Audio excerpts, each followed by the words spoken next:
Is this going to blow up Bitcoin above 100K? Here's why, watch till the end.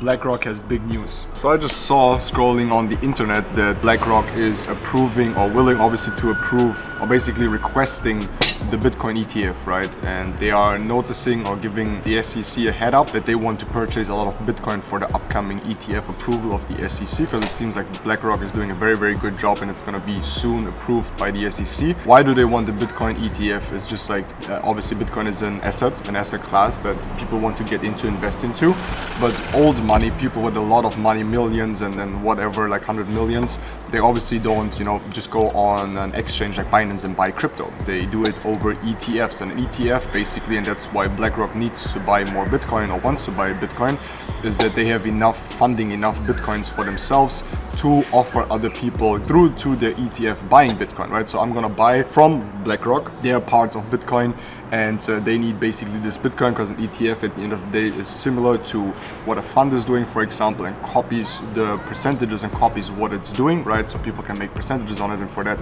they need to buy it, right? The crazy thing is that one of my biggest mentors, he sent me a text a couple of days ago saying, how many Bitcoins do you need to be a millionaire? Here's what Forbes say. Limited amount of Bitcoin will be nearly depleted in 10 years, meaning owners may only need 0.01 BTC to become extremely wealthy. But if you become someone who owns just one Bitcoin, you will become part of the 15 million club, which is the number of the total supply minus the 6 million BTC lost, okay?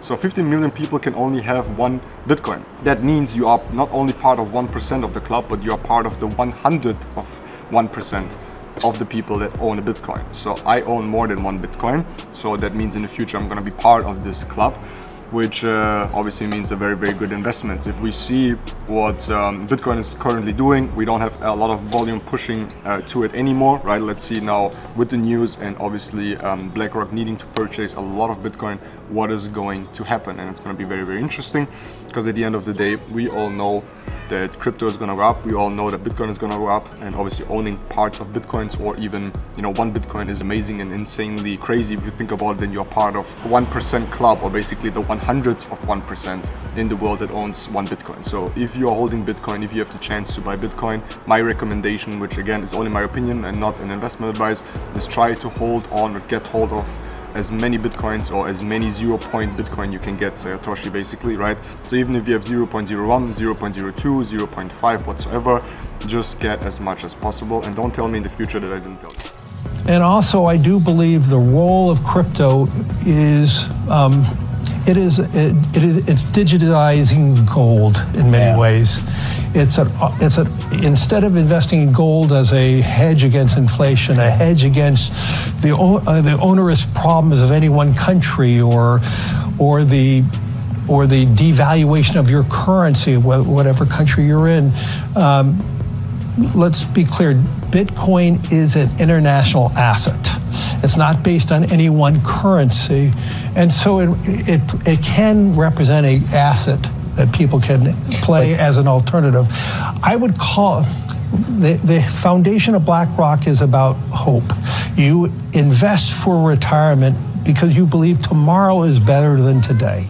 Just found another post that is insanely crazy. We don't know if this is obviously true, but it could be very true, because if you think into the future, what Bitcoin actually is the money of the people. No one can control it, and in the future that is very undecided, where we have a lot of wars, more wars coming up, Israel, Palestine, Ukraine, Russia, and so on, West against East. Bitcoin is going to be the main asset, right? Most big people say that Bitcoin is going to be the main asset that you should hold in your portfolio. And I just found this Instagram post about BlackRock recommends massive 84.9 Bitcoin portfolio allocation. So that's basically BlackRock saying how you should invest and how you should allocate and diversify your assets.